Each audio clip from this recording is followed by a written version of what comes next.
Chosen one, listen carefully. I carry an urgent message today, and this message is not for everyone. This is not for those who walk casually, doubting God, mocking faith, or chasing the noise of the world. No, this message is only for those who walk the narrow path, those who have been called, marked, separated, and quietly prepared by God Himself. If you are not walking with God, this message will not stay with you.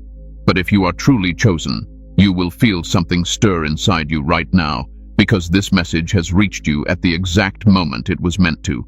Chosen one, stop worrying. God has already calibrated your path. Nothing in your life is off course. Nothing is late. Nothing is broken. Every delay, every pause, every closed door has been measured with divine precision. And today, God wants your restless mind to finally rest. I need you to stay with me till the very end, because what I'm about to share will lift a heavy weight you've been carrying silently. This message will realign your thoughts, calm your spirit, and remind you who is truly in control. Before we continue, chosen ones, give a like to this video, subscribe to the channel if you haven't already, tap the bell icon, and share this message with other chosen ones so they can receive this divine reassurance. And comment 777 in the comments to declare that you trust God's timing and alignment over your life. Now take a deep breath. Let's begin.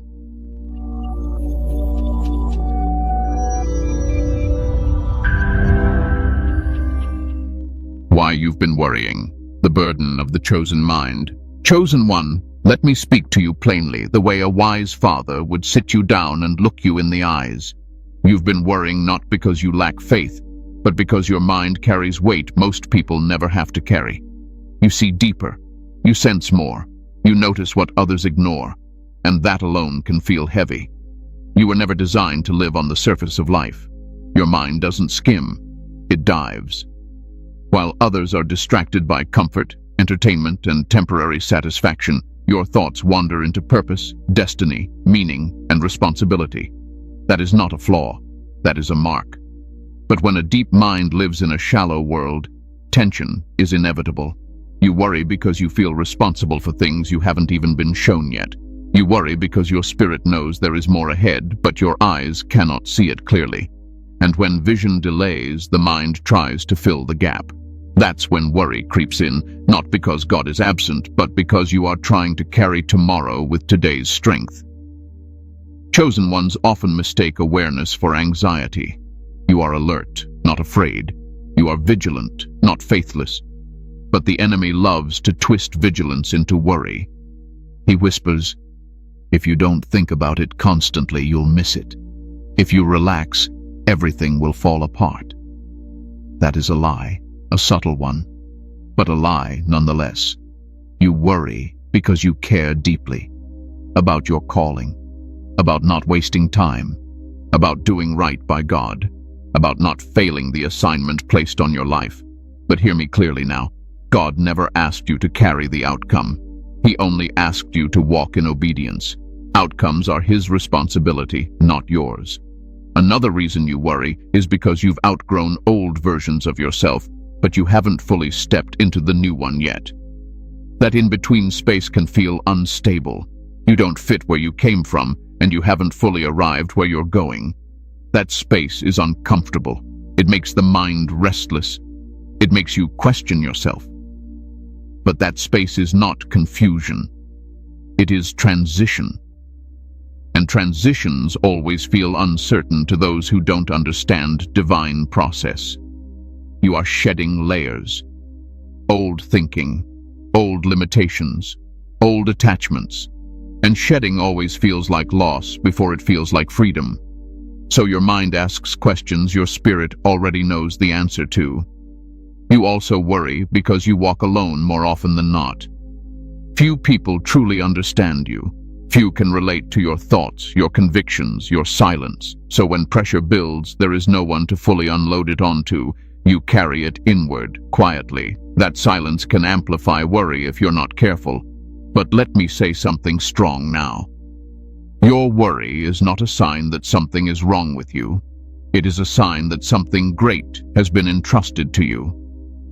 Ordinary minds don't wrestle with destiny. Ordinary souls don't feel the weight of alignment. Ordinary people don't question their path this deeply. Yet here is where I correct you with love and authority.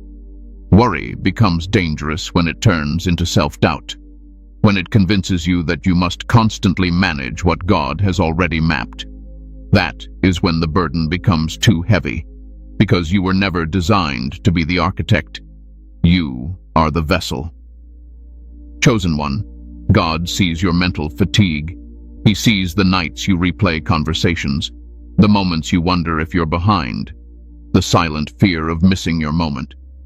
But God is not threatened by time, and neither is your calling.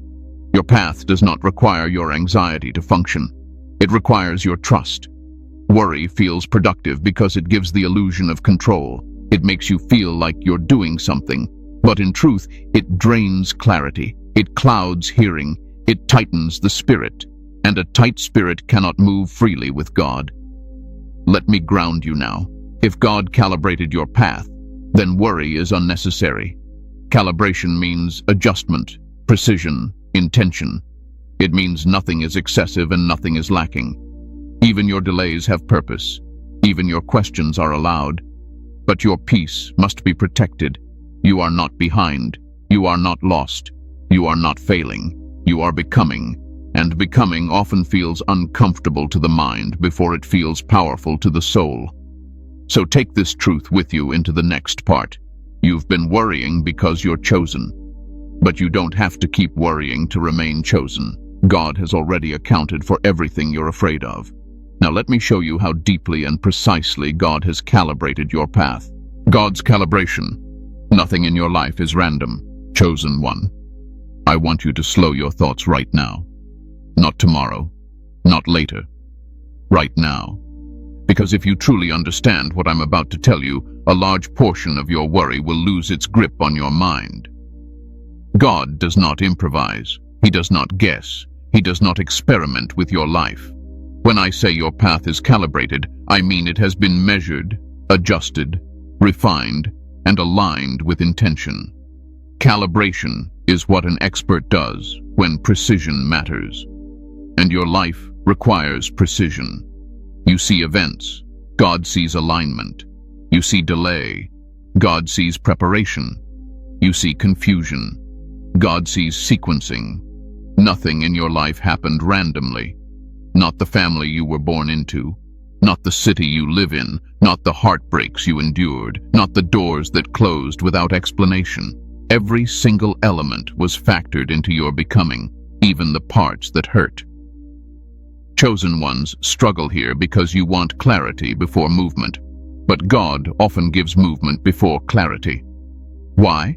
Because clarity grows as you walk. If God showed you everything at once, your mind would collapse under the weight of it. So he releases truth in portions, strength in measures, and understanding in seasons. Think about this carefully. Calibration requires tension. If something is loose, it cannot be calibrated. If something is rigid, it breaks. God applies just enough pressure to adjust you without destroying you. That's why your life has felt intense but not fatal, challenging but not consuming, heavy but survivable. The delays you hate were not punishment. They were protection. You were not ready for what you were asking for at the time you asked for it. Your character needed strengthening. Your discernment needed sharpening. Your spirit needed grounding. And God loves you too much to hand you blessings that would crush you instead of elevate you. You compare your timeline to others because you're looking horizontally instead of vertically.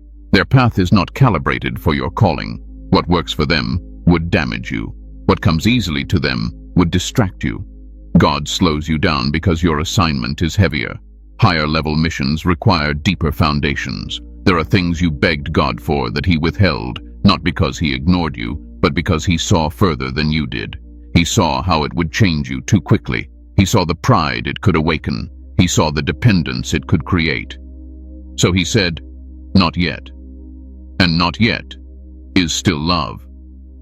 Chosen one, God does not rush what he values, and he values you deeply. Even your mistakes were factored into the calibration. God knew where you would misstep. He knew where emotions would cloud judgment. He knew when fear would speak louder than faith, and yet he still accounted for it. He adjusted the path without removing the purpose. That's grace. That's sovereignty. That's divine intelligence far beyond human planning. You didn't miss your moment. God doesn't operate on fragile windows. He creates moments. He opens doors that no one can shut and closes doors no one can force open. When the time is right, alignment will feel natural. You won't have to strain. You won't have to beg. You won't have to chase. Things will begin to fall into place quietly but firmly. Calibration also means restraint. God restricts you from certain spaces, people, and opportunities because they would pull you off frequency. You call it rejection. God calls it redirection. You call it loss. God calls it pruning. And pruning always precedes growth. There are relationships that ended because they could not go where you were being taken. There were versions of you that had to die so the next version could breathe. That process feels painful because death always does. But what emerges afterward carries authority, clarity, and peace. Let me say this boldly now. If your life feels slow, it's because God is being careful with you. If your progress feels quiet, it's because God is building something stable. Loud beginnings often end in collapse. Quiet foundations last. Stop interpreting discomfort as disorder. God often disturbs what is comfortable to align what is meaningful. And once alignment begins, the noise inside you will start to settle. Calibration also means timing. You are not late. You are not early. You are exactly where you need to be for what is forming inside you. The version of you that will step into the next season is still being refined. And God will not release you until you are ready to carry what is coming without losing yourself. Chosen one, hear this clearly. Your life is not fragile. It is intentional. Your path is not chaotic. It is precise. And your future is not uncertain. It is already known by the one who designed it. So rest your mind here. If God calibrated your path, then worrying only drains you. Trust conserves you. And in the next part, I will explain why God often does his deepest work in silence, even when you feel forgotten. And understand this as well, chosen one. Calibration also includes timing your emotional maturity. God is not only aligning events around you, he is aligning you within yourself. There are reactions you no longer have, arguments you no longer engage in, temptations that no longer control you. That did not happen by accident. That is calibration at work. You may feel like life slowed down because God reduced distractions. He removed noise so you could hear him clearly. He limited access so you could strengthen discernment. He narrowed your circle so you could deepen wisdom. That is not loss. That is focus. When God calibrates a path, he also calibrates desire. Things you once chased no longer excite you. Things you once feared no longer intimidate you. Your appetite has changed. Your tolerance has shifted. Your spirit has matured. And that internal shift is often the clearest sign that alignment is already happening. Do not overlook what is happening quietly inside you while you wait for something loud to happen outside you. God works from the inside out, never the other way around. When the inside is ready, the outside follows naturally. So take peace in this truth. If you feel stretched but stable, challenged but not broken, uncertain but still hopeful, that is not confusion. That is calibration nearing completion. The silent seasons. When God works quietly. Chosen one. This is the part most people misunderstand, and because they misunderstand it, they suffer unnecessarily. Silence. God's silence. That season where prayers seem unanswered, signs feel distant, and progress appears invisible. Let me tell you something with calm authority. Silence does not mean absence. Silence means focus. God often works his deepest, most precise work when he removes the noise. When he quiets the outside, he amplifies the inside. But the human mind, especially the mind of a chosen one, struggles with silence because silence removes reassurance, and without reassurance, the mind tries to fill the gap with assumptions. That is where anxiety begins. You see, noise gives the illusion of movement. Silence demands trust, and trust is not passive. Trust is one of the strongest spiritual disciplines there is. When God goes quiet, He is not testing your patience. He is strengthening your hearing. He wants you to recognize His presence without constant confirmation. The silent season is where God dismantles dependence on external validation.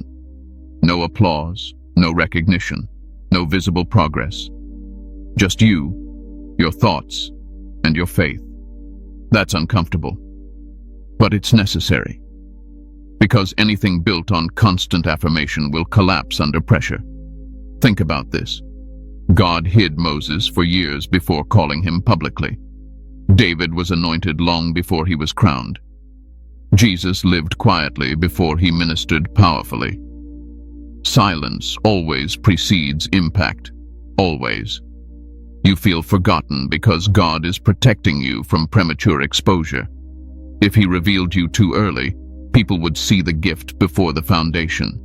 And gifts without foundation attract attack. God hides what He values until it can stand. In silence, God removes what cannot go with you. Old mindsets, old fears, old attachments, even old versions of faith that were shallow or conditional. Silence strips you down so you can be built correctly. And yes, stripping hurts, because identity gets tangled in familiarity. When God removes familiarity, the soul panics before it understands. You've asked, why am I not seeing results? Because results come after roots. You don't applaud roots. You don't photograph roots. But without them, nothing stands. Silence is where roots grow. Another reason silence feels heavy is because God is teaching you discernment. When everything is loud, it's easy to mistake emotion for instruction. But in silence, you learn the difference between impulse and direction. You learn to sit with a thought before acting on it. You learn restraint, and restraint is power. Chosen one, God is not punishing you by withholding answers. He is maturing you so you can handle answers without being overwhelmed. Some truths require strength to carry. Some blessings require discipline to maintain. Silence prepares you for both. You may feel like nothing is happening, but something is always happening. Character is being refined, patience is being strengthened, faith is being deepened, and clarity is forming beneath the surface. You just can't see it yet. Let me say something firm now. If God truly abandoned you, you would feel empty, not restless. Restlessness means there is movement within you. It means something is forming. Dead things don't wrestle. Growing things do. Silence also exposes what distracts you. When noise is removed, your habits become visible. Your coping mechanisms surface. Your dependencies reveal themselves. God does this not to shame you, but to heal you. He cannot heal what you refuse to see. And here is the part that will calm you if you let it. God does not waste silent seasons. He does not extend them unnecessarily. He ends them precisely when the work is complete. Not when you demand it, not when you feel ready, but when you actually are ready. You are not stuck, you are being steadied, you are not delayed, you are being fortified, and the silence will break not with chaos but with clarity. When God speaks after silence, it is decisive. Directions become simple, moves feel natural, peace accompanies action. That is how you know the season has shifted. Until then, rest your spirit. Silence is not the absence of God. It is the presence of His hand working carefully, quietly, intentionally. And in the next part, I will show you why this silence often creates isolation, and why isolation is not rejection, but assignment. There is another truth about silent seasons that most never consider. Silence recalibrates your inner voice. When God removes constant direction, constant signs, and constant reassurance, He is teaching you to recognize His guidance within you, not as noise, not as pressure, but as quiet knowing. Chosen one, this is where spiritual maturity is formed. When you no longer panic in uncertainty, when you no longer rush to fill space with distraction, when you can sit with unanswered questions and still remain anchored. That is not weakness, that is strength. Silence also breaks emotional dependency. It forces you to stop leaning on people who cannot support your calling. It reveals who was a crutch and who was truly aligned. And while that realization can sting, it ultimately frees you, because God never intended for people to replace him. You may notice during this season that your desire to explain yourself fades. You speak less, you observe more, you react slower. That is not withdrawal, that is discernment sharpening. You are learning when silence speaks louder than words. And here is something deeply comforting if you let it settle in your spirit. God often speaks loudest through alignment, not instruction.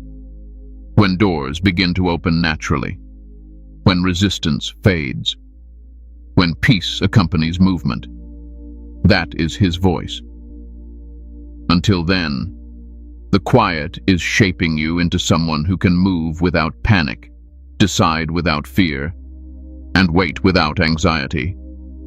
Silence is not empty. It is full of formation. So do not rush God's quiet work. It is producing clarity you will carry for a lifetime. You were never meant to fit in. The isolation of assignment. Chosen one, let me speak to something you've felt but rarely say out loud. The loneliness, the sense that no matter where you go, you never fully belong. You can be surrounded by people and still feel separate, not above them, not better than them, just different. That is not arrogance. That is assignment. You were never designed to blend in. You were designed to stand apart so you could see clearly. When everyone moves with the crowd, vision gets blurred. God separates the chosen so they can observe, discern, and lead without distortion. Isolation is not rejection. It is positioning. From an early stage, you noticed this pattern. Friendships that didn't last, groups that felt draining, environments that once felt comfortable suddenly felt restrictive. You didn't become difficult. You became aware. Awareness creates distance, and distance creates clarity. People often misunderstand chosen ones because you don't operate on emotional impulse alone. You think before you move. You question before you follow. You feel deeply, but you don't express everything. That confuses people who live externally. They may label you distant, cold, or unpredictable, but in truth, you are discerning. Isolation sharpens discernment. When you're constantly surrounded by voices, it's easy to confuse opinions with truth. God removes you from noise so you can hear him without interference. This is why certain relationships ended without explanation. Not because you were wrong, but because they could not go where you were being taken. There are seasons where God intentionally reduces your social circle. He limits access to your time, energy, and emotions. That feels painful at first, because humans crave connection. But God prioritizes alignment over comfort. The wrong connection at the wrong time can derail years of preparation. You've likely noticed that superficial conversations no longer satisfy you. Small talk drains you. Performative relationships feel hollow. You crave depth, meaning, substance. That craving is not unrealistic. It's a reflection of your spiritual capacity. Shallow environments can't nourish deep souls. Chosen one, isolation does not mean you are unloved. It means your spirit requires space to grow. Seeds do not sprout in crowds. They grow in darkness, in silence, in solitude.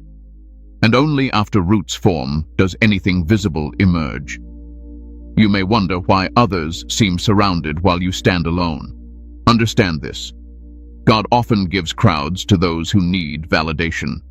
He gives solitude to those who need clarity. You are being trained to stand firm even when no one applauds. Because one day, your obedience will require courage without consensus. Isolation also reveals strength you didn't know you had. When no one is there to affirm you, you learn to stand on conviction. When no one agrees with you, you learn to trust what God showed you. That internal confidence is priceless. It cannot be taught. It can only be built in solitude. Let me correct a harmful thought you may carry. Isolation is not a sign that something is wrong with you. It is often a sign that something is right. You outgrew a space, and instead of shrinking to fit it, God moved you out of it. And yes, there are moments when isolation hurts, when you want to be understood, when you want companionship, when you want someone to truly see you. God sees that desire, and He is not ignoring it, but He is careful with who He allows close to you. Chosen ones are not protected because they are fragile. They are protected because they are valuable. Not everyone has the heart, maturity, or integrity to walk closely with someone carrying divine assignment. Isolation teaches you boundaries. It teaches you when to engage and when to retreat.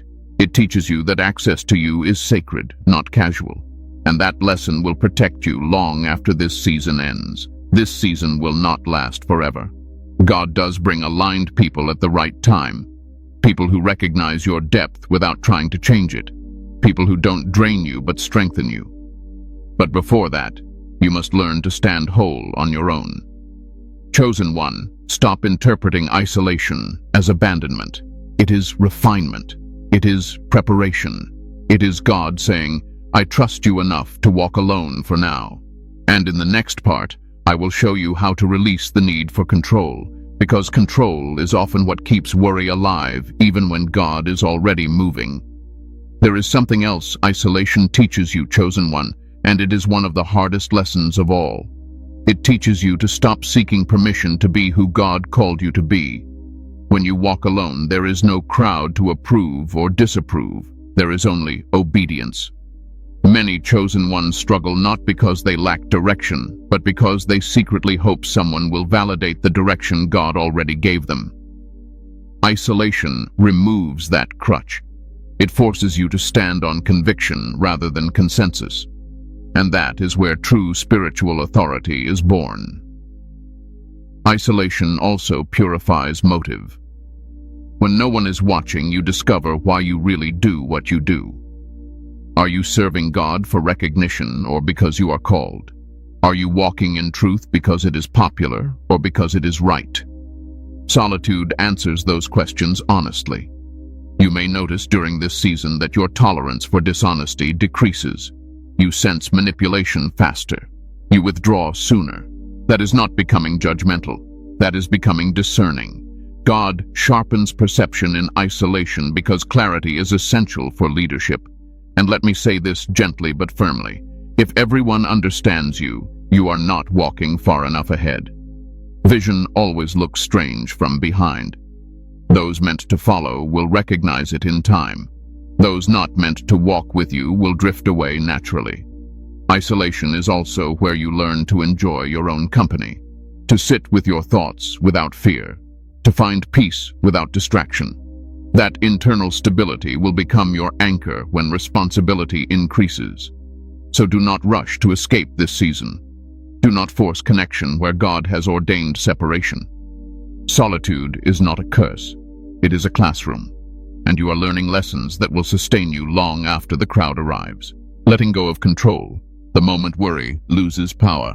Chosen one, this is where many strong souls struggle the most. Control, not because you are arrogant, not because you don't trust God, but because you have learned, often through pain, that if you don't stay alert, things fall apart. So you monitor everything, you analyze every outcome, you replay conversations, you plan for every possibility, and slowly, without realizing it, vigilance turns into control.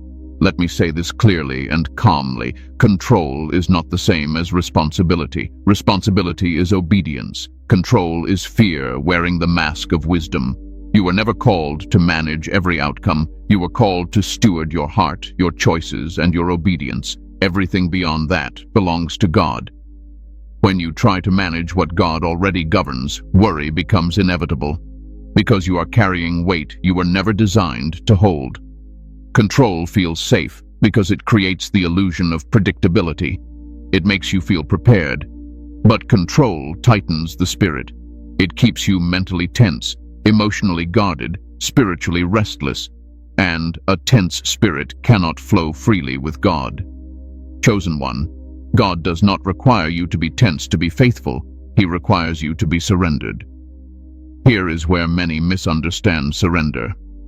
They think surrender means passivity, doing nothing, caring less, letting life happen. That is not surrender. That is resignation.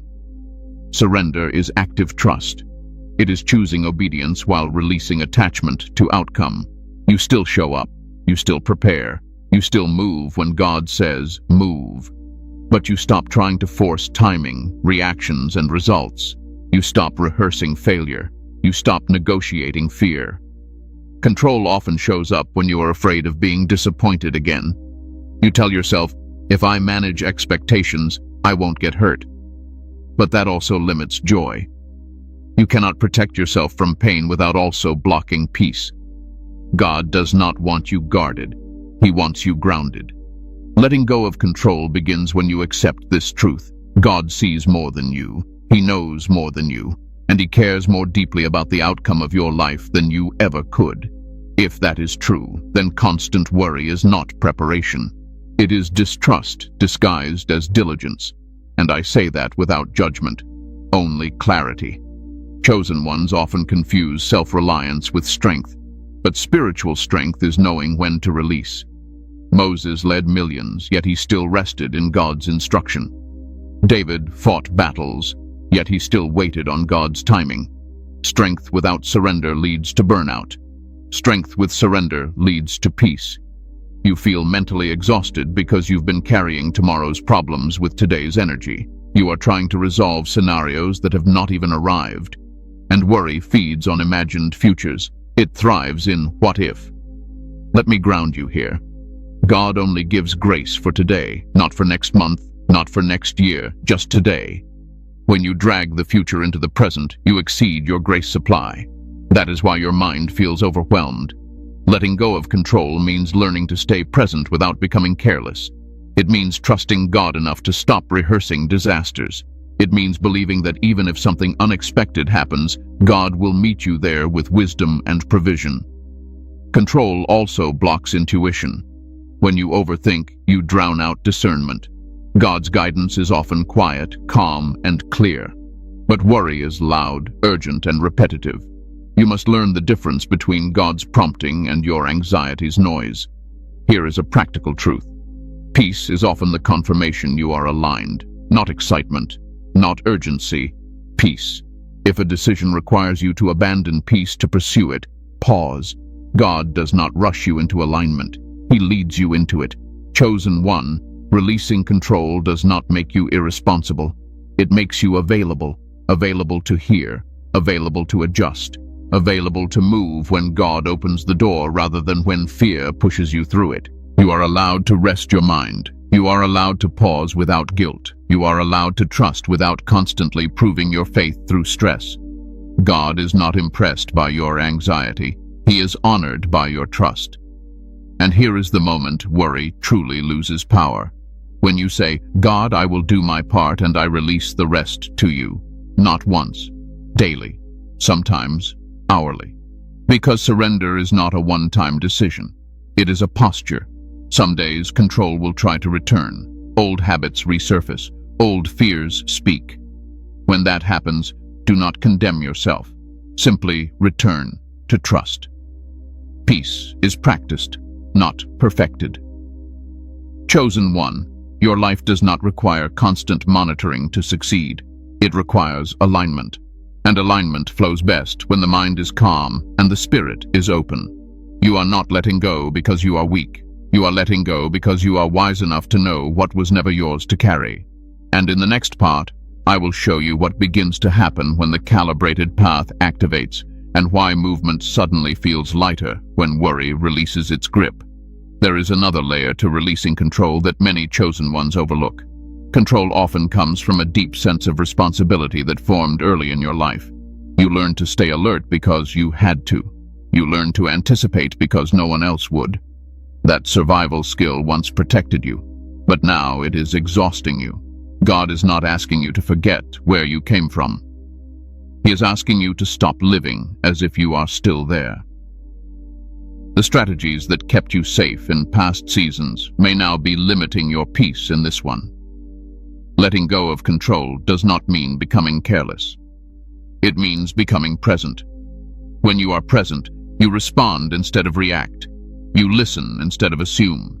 You move with clarity instead of urgency. Presence is where peace lives.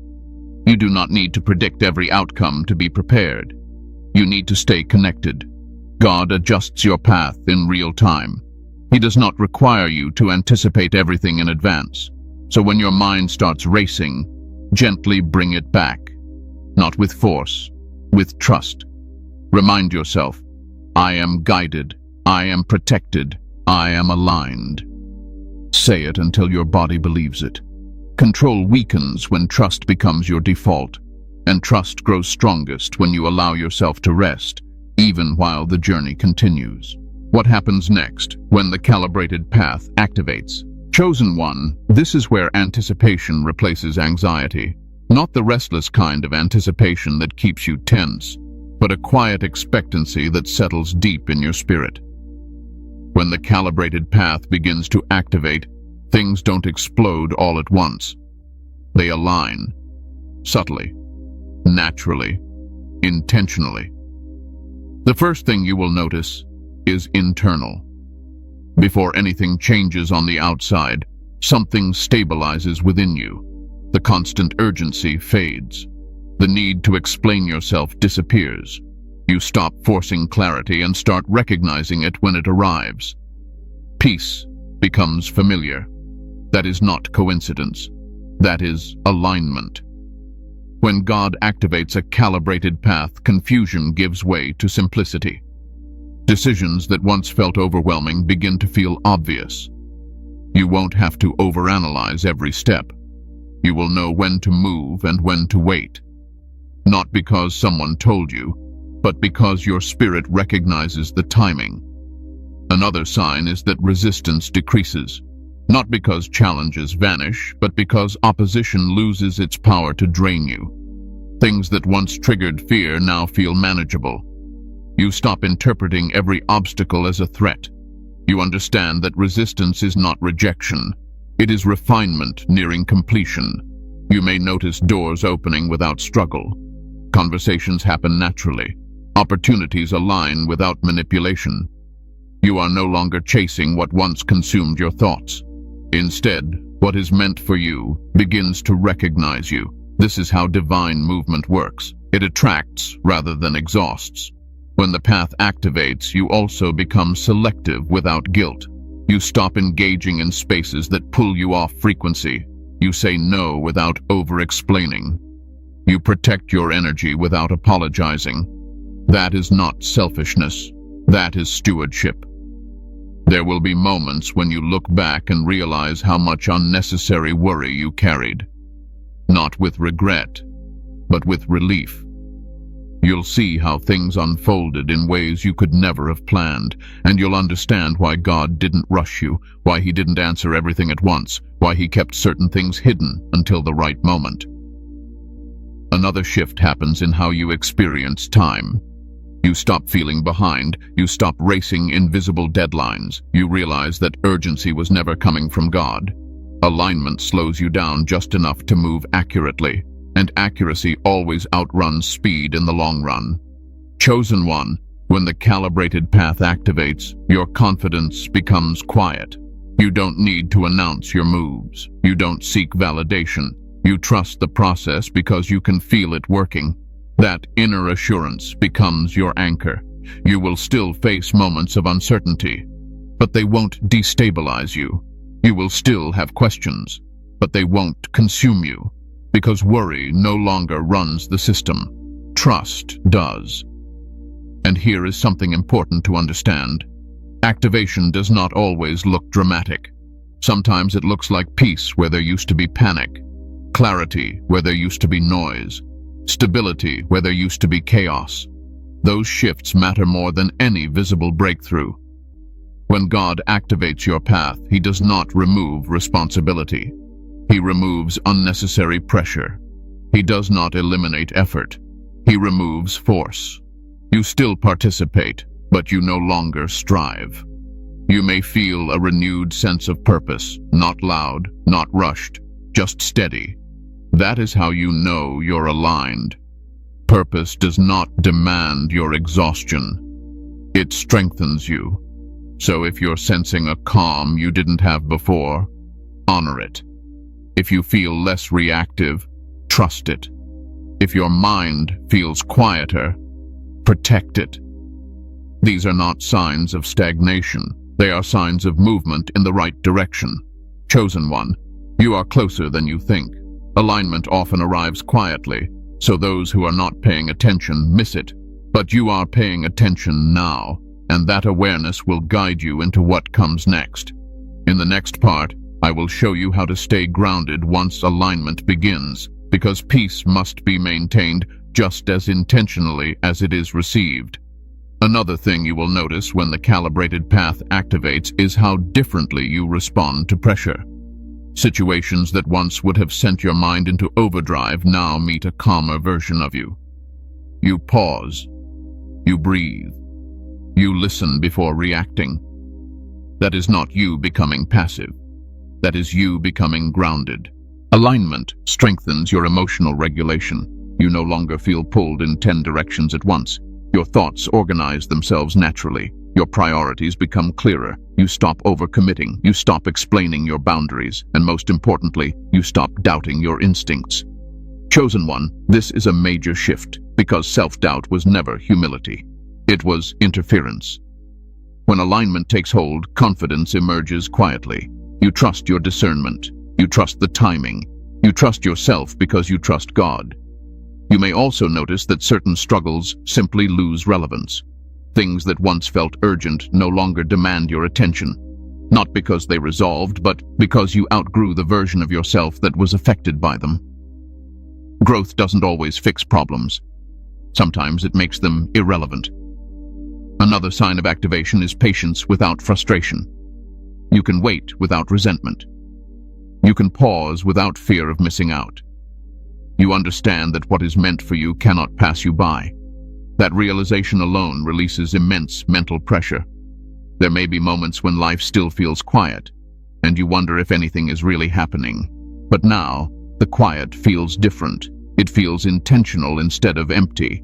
You sense movement beneath the surface, like standing on solid ground rather than shifting sand. God also begins to confirm alignment through repetition. You hear the same message from different sources. You feel nudged in the same direction repeatedly, not loudly, gently, consistently. Confirmation becomes subtle because your discernment is sharper. And here is something deeply reassuring. When your path activates, God does not overwhelm you with everything at once. He reveals just enough for the next step, and because worry has loosened its grip, that becomes enough. You stop demanding certainty and start trusting sequence, one step at a time, one decision at a time, one season at a time. That rhythm brings peace. So if you feel steadier than before, even without visible answers, honor that. Stability is often the first evidence that alignment is real. Staying grounded. How chosen ones maintain peace. Chosen one. Alignment is not something you enter once and forget about. Peace is not automatic just because God has calibrated your path.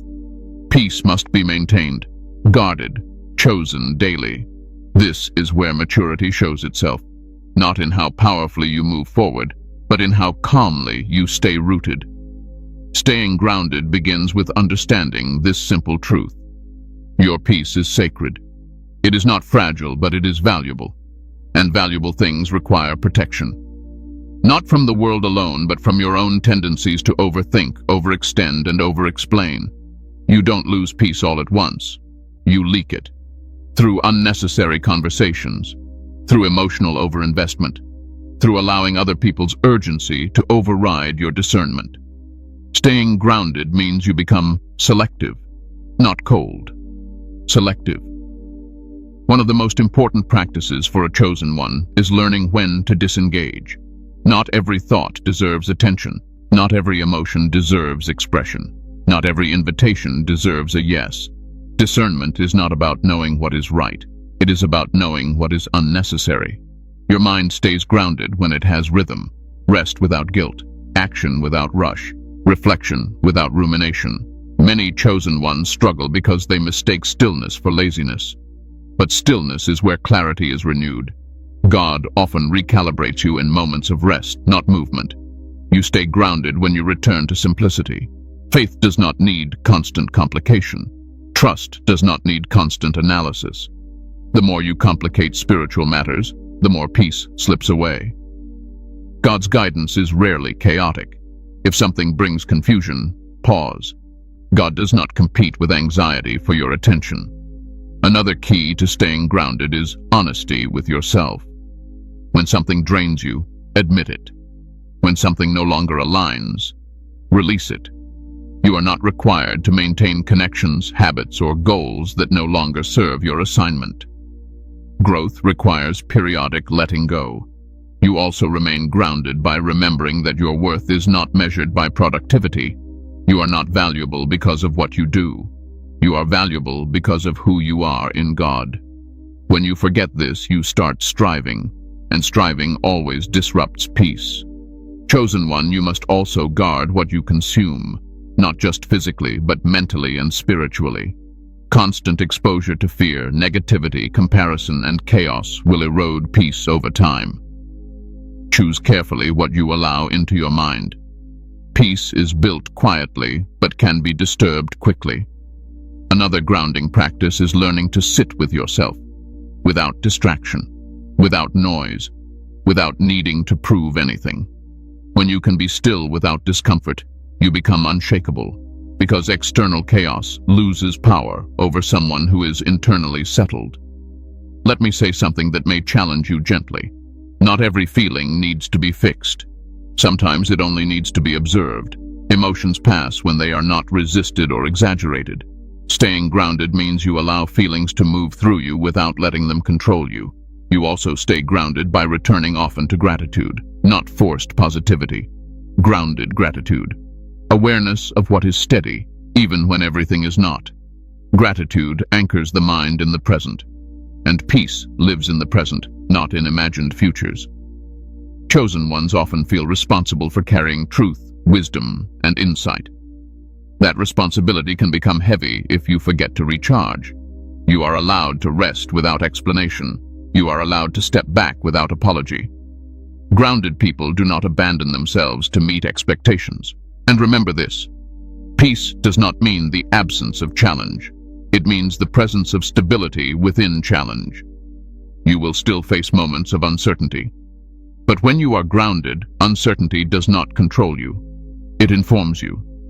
Staying grounded also means returning to trust regularly. Trust that God is still guiding even when you are quiet. Trust that alignment continues even when progress feels subtle. Trust that you do not need to force what God is already unfolding. Chosen one, peace is not something you chase. It is something you maintain by how you think, what you allow, and where you place your trust. When peace is protected, clarity remains. When clarity remains, alignment stays intact. And now, let us bring everything together, because your worry is not just easing, it is ending. Conclusion: your worry ends here. Chosen one, take a moment right now and breathe. Not because everything is suddenly perfect, but because you finally understand something your mind has been fighting for a long time. You were never off track. You were never forgotten. You were never late. God has been calibrating your path with precision, patience, and purpose. The worry you carried was not weakness. It was the result of caring deeply, seeing far, and feeling the weight of assignment. But now you know this truth. You were never meant to carry the whole picture, only the next step. God has always held the rest. Your life is not fragile, it is intentional. Your delays were not denials, they were adjustments. Your isolation was not rejection, it was preparation. And your silence was not absence, it was God working quietly, carefully, lovingly. From this moment forward, you are allowed to rest your mind. You are allowed to trust without constantly proving your faith through stress. You are allowed to move forward without fear chasing you. Peace is not something you earn. It is something you receive when you finally stop resisting trust. When worry tries to return, remember this: if God calibrated your path, then He accounted for every weakness, every delay, every mistake, and every question. Nothing caught Him off guard, and nothing will stop what He has already aligned. Chosen one, you are not becoming someone new. You are returning to who you were always meant to be: calm, grounded, clear, aligned. Before you go, give a like to this video, subscribe to the channel if you haven't already, tap the bell icon, and share this message with other chosen ones who need this reassurance. And comment 777 in the comments to declare that you release worry and trust God's perfect calibration over your life. Walk forward now. Your path is already set. Your worry ends here.